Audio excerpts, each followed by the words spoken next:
قرآن کریم کې الله رب العالمین او په احادیثو کې جناب محمد صلی الله علیه وسلم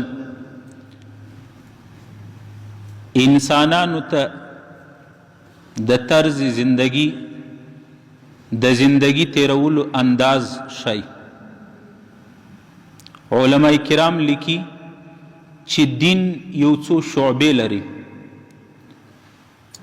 اوله بنیادی شعبه د دین بنیاد هغه اعتقادات عقیده ده. دویمه شعبه عبادت. اعتقادات دا مطلب چې په الله به د سړي ایمان وي، په رسول الله به ایمان وي، او دا ایمان به وي چې رسول الله آخري پیغمبر دی. عزت ذلت کامیابی ناکامی بیماری صحت د دې خالق او مالک، رزق روزی زندگی او مرگ دا د الله په لاس کې. دې ته وایي اعتقادیات. دویم دی عبادت، المنز، روزه، زکات، حج، تراویح، عبادات، دا عبادت ویل کیږي. او دریمه شعبه ده معاملات. کاروبار به څنګه کوي، د چا په طریقه باندې به کوي، حلال حرام جایز ناجایز. حدیث کې راځي په میدان محشر به د انسان د هر انسان قدمونه پښې د ځمکه ټینګ ونس نه به یې لکي در څو پورې چې څو پوښتنې ځینې ونسي. په هغه پوښتنو کې یوه پوښتنه دا ده چې مال دې څنګه ګاټئ، په کم شي باندې مصرف کېدی.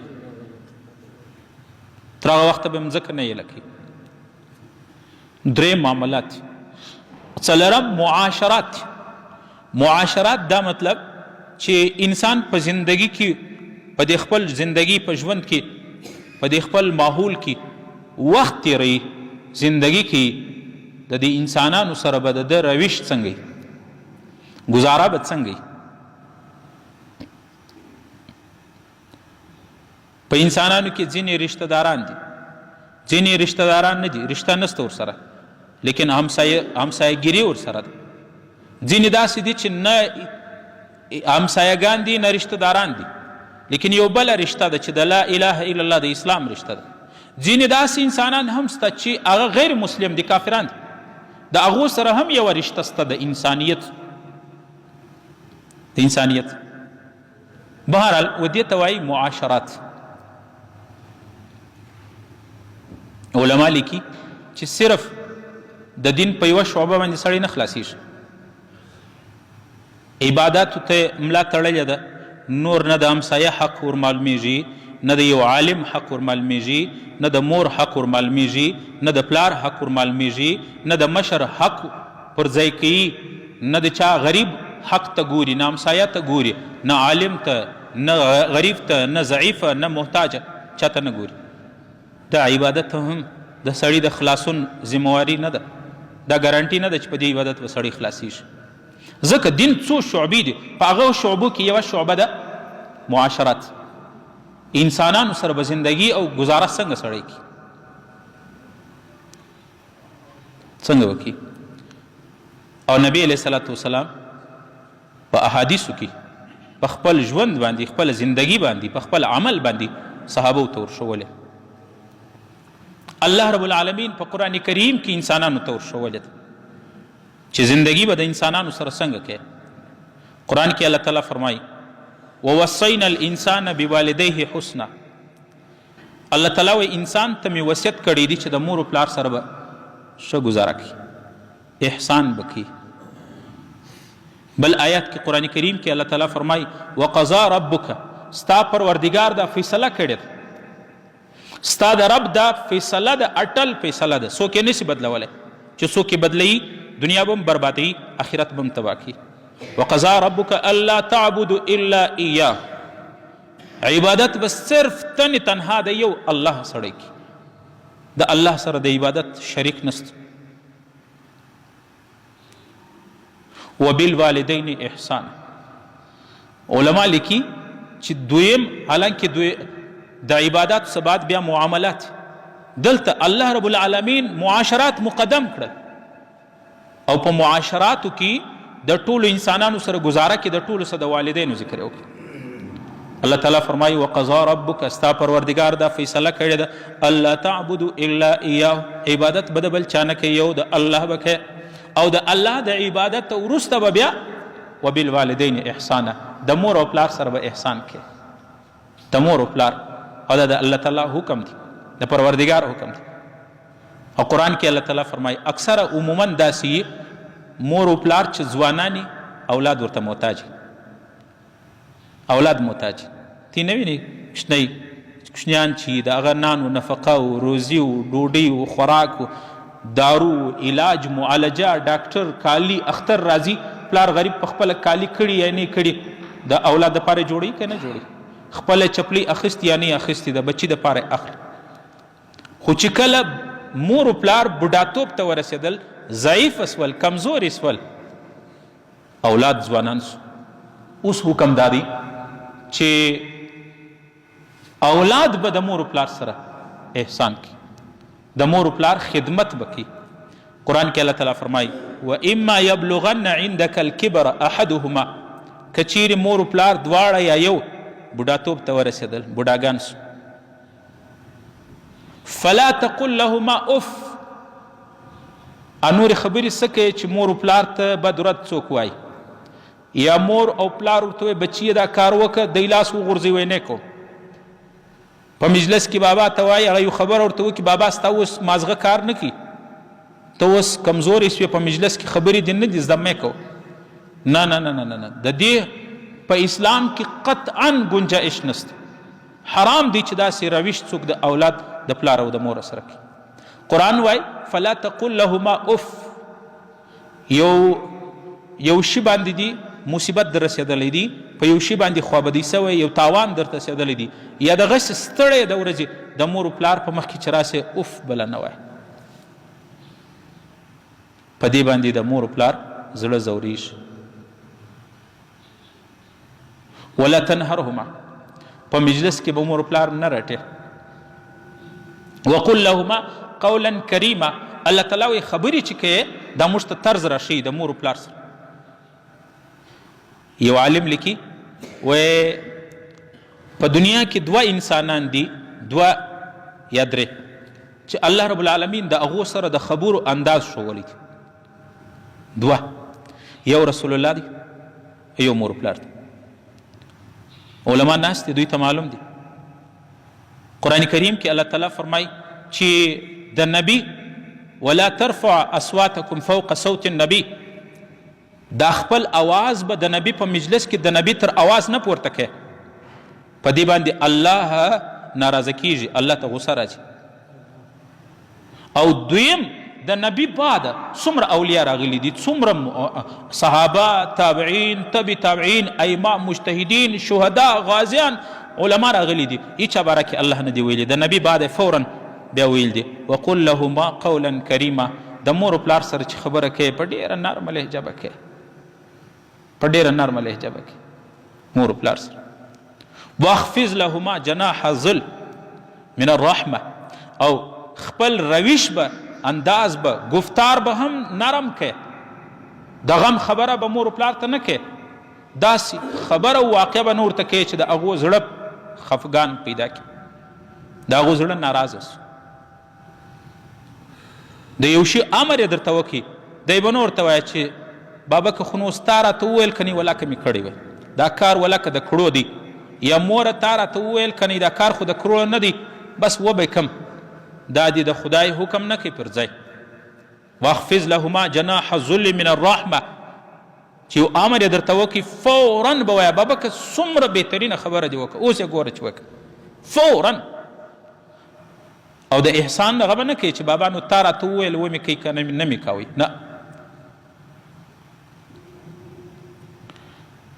او بل چې مور و پلار وفات سي، چې کله په لمانځي کې لاس پورته کې وقل رب ارحم، وفات سي یا ژوندي وي، په دواړو حالتو کې چې کله د عبادت وکړي، کله د صدقه وکړله، کله د تلاوت وکړي، کله د نوافل وکړل، کله د عمره وکړله، کله د حج فارغ سوې، کله د قرآن کریم تلاوت وکړي، یو بهترین عبادت وکړي، دا عبادت الله رب العالمین وایي هله قبلوم چې ته په دې عبادت کې د مور و پلار برخه جوړه کړي. وقل رب ارحمهما کما ربیاني صغیره. ای الله د دې عبادت اجر زما مور و پلار ته ورسه.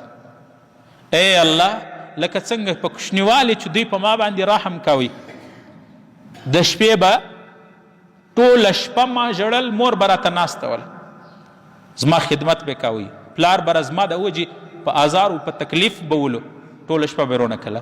الله زما په دې عباداتو کې د دوی اجر او د دوی ثواب او د دوی برخه وکړي. یو عالم لیکي چې د هغه سړي دعا لازمي قبلیږي چې دوه اشخاص پکې یاد کړي. یو د دعا په اول او په آخر کې چې د رسول الله نوم مبارک یاد کړي، درود شریف ووایه، دا دعا الله نه رد کړي. رسول الله په خدای دومره ګران دی چې د ده په واسطه باندې ته یو خپل حاجت الله ته وړاندې کې، الله رب العالمین د رسول الله د خاطره ستا د دعا نه لرې کړي. او دویم چې د مور و پلار حصه پکې وکړي. الله زما په دې عبادت اجر ثواب زما مور ته زما پلار ته وبخښه. په دې باندې الله ډېر خوشحاله کیږي، په دې دوه هغه باندې. علما لیکي چې د گفتار د خبرو کولو انداز الله موږ ته راښولی دی، عام مسلمانانو سره جلا، لیکن خاص د رسول الله سره چې خبرې او گفتار کې په نرمه لهجه به کې، خاموشي به کې، خپل اواز به د پیغمبر د اواز سره نه پورته کې. د پیغمبر مابعد د پیغمبر وروسته مور و پلار دي. وقل لهما قولا کریما، د مور و پلار سره به ډېر نرمه لهجه کې. یو صحابي راځي پیغمبر علیه الصلاة والسلام څه پوښتنه کوي، یا رسول الله الحمدلله، یا رسول الله من احق بحسن صحبتی، یو روایت صحابتی، یا رسول الله په دنیا کې چې زه بهترینه ښه خدمت کوم، ښه زندگی و گزاره ورسره کوم، څوک پر ما باندې زیات حقدار دی؟ الله د رسول بعد په دې انسانانو کې ټول انسانانو کې په ما څوک زیات حق لري؟ نبی علیه صلات سلام فرمایي امک. قال امک. اصحابي به پوښتنه کوي یا رسول الله ثم من، بیا څوک دی؟ نبی علیه السلام بیا ورته وایي امک، مور دی. درې واره اصحابي پوښتنه کوي یا رسول الله څوک زیات حق را باندې لري؟ نبی علیه صلات وسلام ورته وایي مور. څلورم وار نبی علیه صلات وسلام ورته وایي ابوک، څلورمه درجه کې د پلار ته. یو عالم لیکي چې د حقوقو د ادایګي چې سړی حق کوي یا خدمت کوي مور و پلار کې، درې حصې که یو سړی یو بچی د خدمت خو به کوي د دواړو، لیکن درې حصې هغه حق د مور دی، یوه حصه د پلار دی. الله رب العالمین دی د والدینو خدمت کول، د دوی زړه راضي کول، د دوی خوشحاله کول توفیق موږ ته نصیب کړي. لیکن واورئ که چیرې والدین مور و پلار ناراضه سو، د ورځې 1000 رکعته نفل کوه، د ورځې یو قرآن ټوله شپه نفلونه کوه، چې مور او پلار ناراضه والله العظیم که د جنت بوی در سجموسي. په الله مې دی قسمې، په عرش الهي باندې الله په خپل عرش در څه په غوسه دی، ناراضه دی. یو حدیث کې راځي سخط رضا الرب فی رضا الوالدین، د رب العالمین خوشحالی د مور پلار خوشحالی کی، مور پلار خوشحاله دي رب العالمین خوشحاله دي، مور پلار ناراضه دي رب العالمین. وسخط رب فی سخط الوالدین، د الله ناراضگی د مور پلار په ناراضگی. پیغمبر ورته شریک کړي دي دوه حدیث دي. یو حدیث کې نبی علیہ السلام وایي رغم انف رجل، د هغه سړي دی پازه موږ وایي خاورې دی په خلص، پښتانه وایي د عربو شرا ده د رغم انفو، موږ پښتانه شرا کوي د پلانې دی خاورې په خلص وایي که نه وایي، دا ښځې وایي خاورې دی وخوري، موږ وایي پلانې دی خدای خوار کړي. الله رسول وایي خاورې دی په خلص د هغه انسان ادرک ابویه عند الكبر احدهما او کلاهما فلم يدخل الجنه، رسول الله وایي خوار دي سي هغه سړی، خاورې دې په خوله سي، ناکامه دي سي، نامراده دي سي هغه سړی چې مور و پلار یې دواړه یا یو بوډاتوب ته ورسېدل او دی په دنیا کې جنت نه ځینې وګټي، په دنیا کې له دوی څه جنت نه واخلي. پیغمبر علیه السلام وایي دا دي هلاک و تباه سي، برباد سي. یو حدیث کې راځي نبی علیه الصلاة والسلام منبر ته د جمعې مبارکې ورځ نبی علیه الصلاة والسلام منبر ته خیز، پر دا اوله سیړي لکه دا زه اوس ناست یم دغه هغه د نبی علیه السلام منبر به 3 سیړي پورته بو، ولې صحابه به زیات تر لرې پورې د نبی علیه السلام دغه لوډ سپیکرانو زمانه نه وه لکه دا اوس، نو پیغمبر علیه السلام به پورته ناست په منبر باندې 3 سیړي. رسول الله وایي چې پر دا اوله سیړۍ مې پښه کښېښوله، صحابي راوي روایت کوي چې کله پیغمبر علیه السلام پر دا اوله سیړۍ پښه کښېښوله آمین، پر دې بله سیړۍ پر دا بله پوړۍ باندې پښه کښېښو بیا وویل چې آمین، پر دا بله سیړۍ پر دا بله زینه باندې پښه کښېښو آمین. صحابي وایي چې نبی علیه السلام خطبه وویله، لمانځه بعد فارغه سو، رالی موږ ول رالو یا رسول الله نن چې ته منبر ته ختلې 3 واره دې آمین ووایه خیر و. په دا وخت کې خو د دعا والا موږ څوک په نظر نه راتلی، امین دې پر چی شو وایي. رسول الله صلی الله علیه وسلم ورته فرمایي، جواب کې ورته وایي نبی علیه السلام زه چې کله و منبر ته ختلم په اول قدم مې پښه کښېښوله جبریل راغلی و منبر کې محراب کې ولاړ. جبریل امین د اسمان فرشته ده. اول تی د دې څه اندازه وکړي موږ وایي پلاني سړي 2 راته کوي نو زړه مې دی خوشحالي، پلاني سړي شرې ورته وکړې د دې سړي بیا خیر نسته، چې جبریل امین و چاته به دعا وکړي دغه بیا خیر سته، دغه په بربادي کې بیا شک سته. جبریل ورته شراوي کوي او علما لیکي چې جبریل په خپله ملایکه ده، ملایک و چاته دعاوي شراوي نه کوي، د الله را لېږلې ده. نبی علیه السلام وایي په منبر کې چې زه منبر ختلم په محراب کې جبریل ولاړو، چې ما کله اول قدم کښېښوی جبریل وویل یا رسول الله هغه سړی دې هلاک سي، تباه سي، خوار دي سي، برباد دي سي هغه انسان چې مور و پلار یې بوډاتوب ته ورسېدل د یې زړه راضي نه کوي، جنت یې نه ځینې وګټي. رسول الله وایي ما د ده پر دعا باندې امین ووایي. علما لیکي وایي رسول الله پر شروع باندې امین نه وایي، لیکن جبریل ورته وویل چې زه الله راستولی، الله وایي د ده په مخ کې دا دعا وکړه د جمعې ورځ، او ته ته معلومه ده چې د جمعې په ورځ باندې دعا قبلیږي. د دعا په قبولیتو په ځایو کې یو د جمعې ورځ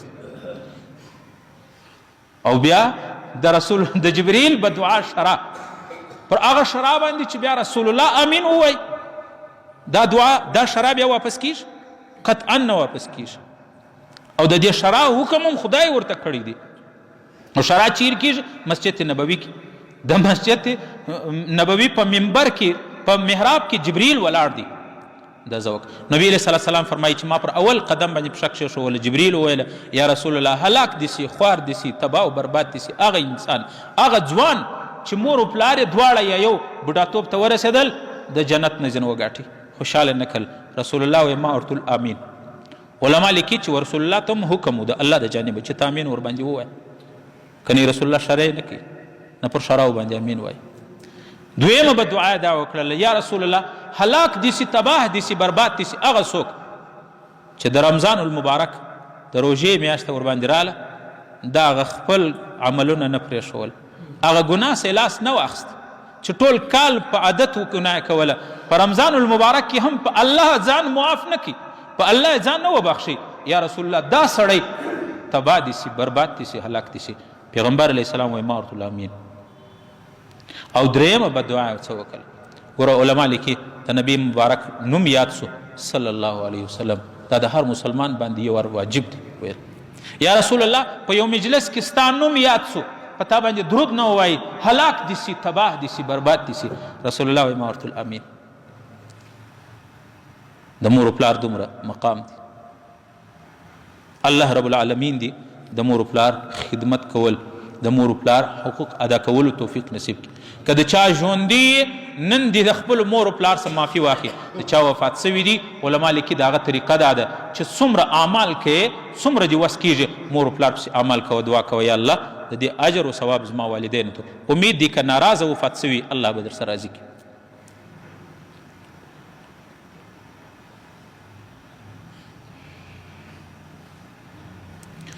او داسې نه چې یو د مور و پلار خدمت بس دا دی چې آخرت په جوړیږي. دنیا هم د مور پلار په خدمت جوړیږي، آخرت هم په جوړیږي. د مور پلار خدمت رضا داسې شی ده چې د دنیا نعمتونه هم راکشي، د آخرت جنت ټکټ او د جنت ذمه داري هم. یو استاز بیمار سو، زما استاز قاضي حمید الله صاحب رحمه الله دا واقع بیان. نو شاګردان ورته بیمار پرسۍ دپاره رال. یو شاګرد ناوخته رالی، هفته لس ورځې بعد، او استاز ورته وایي بچیه ټول ستا انډیوالان دا زما شاګردان رالو، ته ناوخته رالی ولې؟ هغه ورته وایي استاد جي زما مور ناجوړه وه، د مور د خدمت دا مې څوک نه و، بل ورور مې په سفر تللی و چې هغه رالی، اوس زه ستا خدمت ته حاضر سوم. او استاز څه ورته وایي؟ وایي بچیه علمي کارنامې به دې دومره نه وي، ځکه د استاز خدمت او د استاز بیمار پرسي دې ډېره نه وه کړله، خو لیکن د مور د خدمت په وجه به دې دنیا بیخي زیاته سي.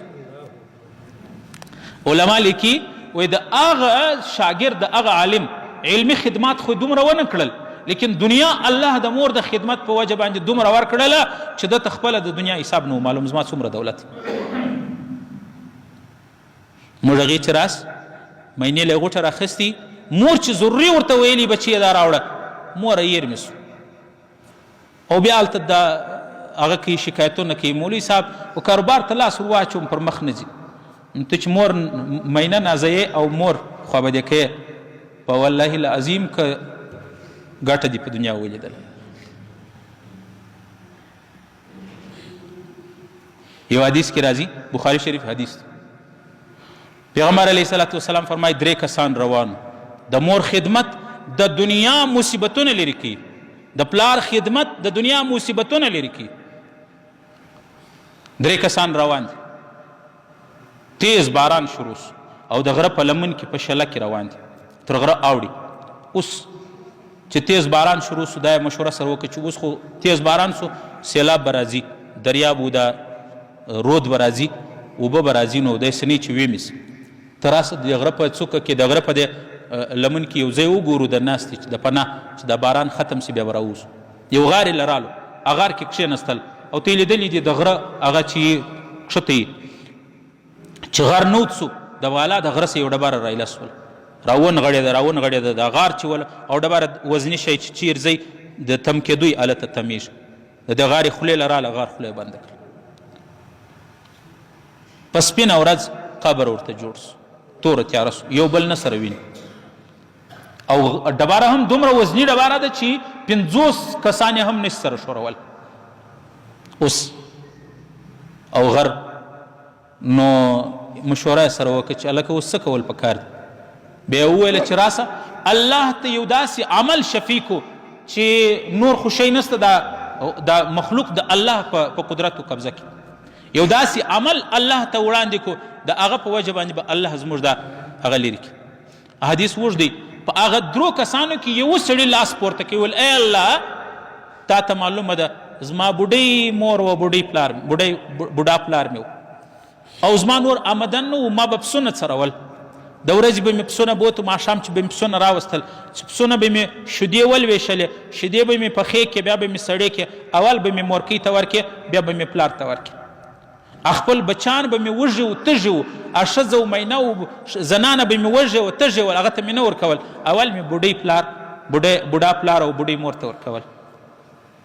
یوه شپه باران سوی و، رودونه راغلي وو، اوبه راغلي وې، ما پسونه تر دې اوبو نه سو پورې وګلی، نو ما انتظار وکړي چې دا اوبه کمې سي، چې اوبه کمې سوې د شپې نیمۍ زه چې رالم کور ته، په کټ باندې مې مور او پلار دواړه بیده دي، پسونه چې مې راوستل ومې لویشل، بچان مې چیغې ویي بغارې ویي، هغه شیدې غواړي، وږي دي، ما خپل زنانې ته او بچانو ته نکل ور، شیدې مې پخې کې، سړې مې کې، برتن په لوښ کې مې ونیولې، د مور او پلار و سر ته ودرېدم، هغه ویدو، ما ویل چې د مور او پلار راویښ نه کم. په دې حال کې سهار سو، اکشنیان و زنانه مې دغې وږي بیده سو، سهار چې سو مور او پلار سترګې راروڼې کې، خوب مې نسو خرابولی، د هغو شیدې د خوراک غږ وکړي، ما ورته شیدې ورکړې. الله د مور او پلار خدمت دا که ستا په دربار کې قبولي، دا ډبره لرې کې، د خدای په قدرت سره چې د څنګه دا خبره دا دعا وکړله، ډبره سره وشورېدله، رڼا راله، یو بل سره ولیدل. د مور او پلار خدمت دومره اثر لري. یو حدیث کې راځي پیغمبر علیه السلام سے صحابي پوښتنه وکړه یا رسول الله ما حق الوالدین د مور او پلار څه حق دی؟ نبی علیه الصلاة والسلام ورته وفرمایل هما جنتک و نارک، مور او پلار ستا جنت هم دی جهنم هم دی، ستا خوښه ده مور او پلار راضي کوې بس جنت دی، مور او پلار ناراضه کوې جهنم دی. یو روایت کې راځي پیغمبر علیه السلام فرمایي الوالد اوسط ابواب الجنه، پلار د جنت سنټر د مابین دروازه ده. فان شئت فاعزا ذلك الباب او احفظ، که دې خوښه ده دا دروازه ماته که ضایع یا به نسې ورننوتلی، او که دې خوښه ده د دې حفاظت وکړه. الله رب العالمین دې د والدینو خدمت کول موږ ته نصیب کړي. الله رب العالمین دې د والدینو رضامندي موږ ته نصیب کړي. او دا درته وایم په ډېرو عباداتو نه خلاصېږو، په عبادات چې در څو پورې معاشرات د بندگانو حقوق مې نه پر ځای کړي تر هغه وخته پورې خلاصېدلی نه سو. او دا د مور و پلار نافرمانه که هر څومره غټ ولی وي، مفتی وي، عالم وي، قاضي وي، ان تر دې چې تابعي وي، تبع تابعي وي، صحابي هم وي، د مور و پلار نافرمانه دي الله یې نه بخشي. حالانکه صحابي څونه غټه مرتبه ده. صحابي هغه دي چې د رسول د ایمان په حالت رسول الله لیدلی، د امت کې د ټولو څخه بهترین مخلوق صحابه دي. یو صحابي دی په مدینه کې حضرت القمه رضی الله عنه، حضرت القمه یو څو ورځې وسوې نبی علیه الصلاة والسلام مجلس له نه رالی، غیر حاضر. نبی علیه السلام صحابو څخه پوښتنه وکړه چې القمه نسته؟ صحابه ورته ویل یا رسول الله څو ورځې کېږي چې بیمار دی او د مرګ بیماري ده، خو نه جوړیږي نه مري، روح یې نه خیږي. رسول الله صحابه ورته ویل درځئ چې کور ته ورسو پوښتنې له چې ورغلو زکندن حالات یې دي، روح یې نه خیږي، ډېر انتظار یې ورته وکړ. نبی علیه الصلاة والسلام پوس حالانکه صحابي دي نو ویل چې مور پلار یې ژوندي دي یا رسول الله؟ جواب یې ورکړي پلار یې وفات دی، مور یې ژوندی د بوډۍ مور لري. نبی علیه السلام مور یې راوبولئ. کله چې هغه مور راله پیغمبر علیه السلام ورته وویل او مور صاحب پوښتنه وکړه ول مورکۍ دا ستا بچی څنګه سړی دی، د ده څنګه زندګي وه؟ د مور جواب یې واورو. او ډېر خلک یې په خپل عبادت باندې مغرور وي، په خپل علم باندې مغرور وي، په خپل تلاوت باندې مغرور وي، په دې نه خلاصېږو چې در څو مې د والدینو د حقدارانو حق نه ادا کړي، حقوق العباد مې نه ادا کړي، الله رب العالمین مې نه معاف کړي. کار څومره غټ سړی. امور یې ورته وایي و یا رسول الله کثیر الصوم کثیر الصلات، زما د بچی په ټوله مدینه کې زما د معلوماتو مطابق دومره تهجد گزاره، دومره عبادت گزاره، دومره د تلاوت پابنده، دومره نیک او صالح ما ته بل نه دی معلوم لکه د زما بچی چې نبی علیه الصلاة والسلام اریان سو چې مور یې د عبادت تعریف کوي او د ده دا حال دی. بیا پوسو نبی علیه السلام مور سے پوښتنه وکړل ته څنګه وایې، ته خوشحاله یې که ناراضه یې؟ وایه مور یې په دې پست اواز په کمزوري اواز ورته وویل یا رسول الله زه ناراضه یم. ولې ناراضه یې؟ ول په ښځه مینت په خبره زما او د هغې خبره کله راسي دی د خپلې کور والا خبره اخلي، هغه مني، هغه طرفداري کوي، په دې باندې زه ناراضه یم. یو غټه ګناه هم نه ده کړې چې مور ته یې ښکنځاوې کړي دي. زموږ هغې خو نعوذ بالله زه وایم دا انسان به څنګه وي؟ مور غږ پر وکړي بچی یې دا وکړه ستا څه وسه، مور ته خپلې مور ته ښکنځا کوي. خو دا به د الله په نظر څنګه انسان وي چې دی مور ته وایي ستا څه وڅه، چې دی پلار ته وایي بابکه غږ مه لره چپ سه. دا به د الله په نظر د ده د عبادات څه سوله، د اسلام څه سو، د مسلمانیت څه سوه چې دی پلار ته وایي بابکه غږ مه لره، مور ته وایي ستا څه وڅه. دا هم بیا راځي ماجت له، دا هم بیا د ایمان توقع لري. والله مې د قسم وي چې معافیه نه یې اخیستې الله یې ولکه معاف کړي. نو مور یې ورته وایي و یا رسول الله زه په دې ناراضه یم چې زما او د ده بیبي د ده د زنانې مابین کې چې به کومه خبره کله راله نو دی به رالی دا کور والا خبره به منله زما خبرې ته به ډېر ارزښت هغه نه ورکوي اعتبار نه ورکوي په دې ناراضه یم نبي علیه صلات وسلام ورته ویل مورکۍ دی اوس په زکندن دی په سخت حالات دی نو ته معاف انسان دی غلطي کیږي امور خاموشه سو نبی علیه السلام بیا ورته ویل 2 واره 3 واره امور یې غږ نه وکړي نبی علیه السلام پوسو چې نه معاف کوي بیا و صحابو ته ویله نبی علیه السلام و امور ته ویل که ته نه معاف کوې دا د دې قابل دی چې زه اور لرګي راواخلم اور بل کم ژوندی یې وسوځم ګورئ د مور پلار ناراضه رسول الله دونه ورته غوسه دی وایي د دې قابل دی چې زه ژوندی سوځم په زندګي او په ژوند یې سوځم چې ته نه معاف کوې رضا رب فی رضا الوالدین سخط رب فی سخط الوالدین الله به اله راضي وي چې مور پلار راضي وي او د الله خوابدي ناراضګي د مور پلار خوابدي ده نو چې ته ناراضه خو خدای هم چې ناراضه دی د دې سړي د دې باید لري چې زه په ژوند وسوځم صحابو ته لرګي راټیمه کړي لرګي راوړي اور بل کړي چې په ژوند دا سړی وسوځو و چې کله صحابي د نبي علیه السلام حکم اخوا دې خوا سو لرګي راټولول مور چې ولید چې رښتیا زما بچی سوځي ول یا رسول الله په اور مې نه دی پیرزو په اور مې نه دی پیرزو زما بچی دی زما بدن ټوکړه ده یا رسول الله په اور یې مه سوځه ما معاف کړی دي چې څنګه مور دا خبره وکړله او صحابي په زبان باندې کلمه جاری سو لا اله الا الله محمد رسول الله او دا کلمه وویله وفات سو نبی علیه السلام ول د جنازې تیاریه وکړي اوس زه جنازه کوم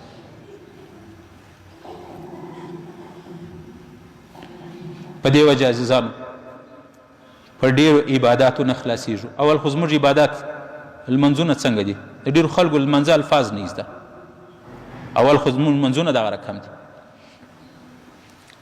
بیا چې لمانځه له راسو ولاړ په لمانځه کې سوچ په دکان کې دی په کور کې دی په موټر کې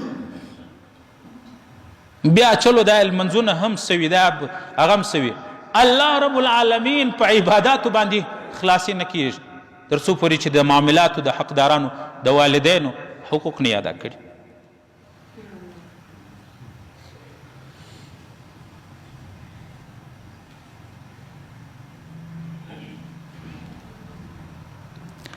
آخري خبره کوم د مور خدمت سړی هغه مقام ته رسي چې ډېر عبادات یې نه رسي موږ ته معلومه ده صحابي کم مقام دي په ټول امت کې د انبیاء او د نبی بعد بیا د صحابه مقام تر صحابه بهترین مخلوق نسته اویس قرنی دا د یمن اوسیدونکی و د نبی علیه السلام په زمانه کې و په آخر زمانه کې و او ډیر امید او تمنا او محبت او عشق او د رسول الله سره چې د رسول الله ملاقات وکم لیکن د مور د خدمت څوک نه درلود چرته وای چې د رسول الله خدمت زیارت ته ځې داسې نه زه د رسول الله زیارت ملاقات له ولاړ سم دا مور مې د خدمت بل څوک نه لري دا وفات سي بې خدمته پاته نه سي رسول الله ته الله وویله چې یو داسې عاشق دی چې ستا عشق و مینه و زیارت ته بېتابه دی لیکن فرصت نه لري د مور د خدمت بل څوک نه لري رسول الله چې اخري د وفات کېدی صحابه یې راوغوښتل حضرت عمر رضی الله عنه ته وویل وستا په زمانه کې به یو سړی د یمن څخه راځي حج له هغو د مور خدمت دومره کړی دی چې الله رب العالمین ته دومره مقبوله دی چې د هر چا دپاره لاس پورته کړي هغه دعا به الله قبلوي عمر ته وویل چې ستا په زمانه خلافت کې به د یمن څخه راځي حج له به راځي د حج په قافله کې اویس قرني نمیږي د قرن قبیله دی ته به مخ له ورځې استقبال به کوې اول به زما سلام پر وایه د رسول الله سلام به ورته وایه چې محمد رسول الله په زندگی کې خو تا ملاقات ونه کوي رسول الله درته سلام وایي او دویمه خبره ده دا زما رسول الله د خپله جوبه د خپل کوټ مبارک هغه وکشي حضرت عمر ته ورکړي ول دا به اویس قرني ته ورکوې دا زما تحفه ده وده ته به ورکوې او بلې دا ورته ویل چې عمره هغه داسې سړی دی داسې کارنامه یې کړې ده د مور خدمت یې کړی دی چې د چا دپاره لاس پورته کړي الله یې دعا نه واپس کړي ولې د مور خدمت یې وکړي د مور خدمت یې وکړي د رسول الله سلام راورسېدی د مور خدمت یې وکړي د رسول الله لباس یې په نصیب سو د مور خدمت یې وکړي الله رب العالمین مستجاب دعوات جوړ کړي. که اوس هم څوک غواړي چې زما دعا لاس پورته کم، الله مې دعا واپس نه کړي، ته د مور خدمت وکړه، د مور زړه خوشحاله کړه، بیا ته راسه ماجت له لاس پورته کړه. زه درته وایم په الله مې د قسم ستا دعا به الله قبلوي. په دنیا کې به دې الله ذلیله نه کړي. او کم چا چې مور و پلار ذلیله کړل، که د دنیا ټوله دولت ولري، په الله مې دې قسم مې که دا سړی د ژوند په ژوند کې خوند واخلي او عزت پیدا کړي. الله رب العالمین دې د والدینو خدمت کول توفیق نصیب کړي. الله دې د دوی د نافرمانی او د دوی د زړه زورونې څخه وساتي. د دوی زړه زورول د الله عرش شوروي. دوی دې ناراضه کړل، الله دې په عرش خوابه دې ناراضه کړي. الله دې د دوی خدمت کول توفیق نصیب کړي. الله رب العالمین دې زموږ د دې عباداتو صدقه په وجه دا زموږ عبادات د دې اجر او ثواب زموږ والدینو ته ورسوي. چې څه مې واورېدل، څه مې ویل، الله دې په دې باندې د عمل کول توفیق نصیب کړي. واخر دعوانا ان الحمد لله رب العالمین.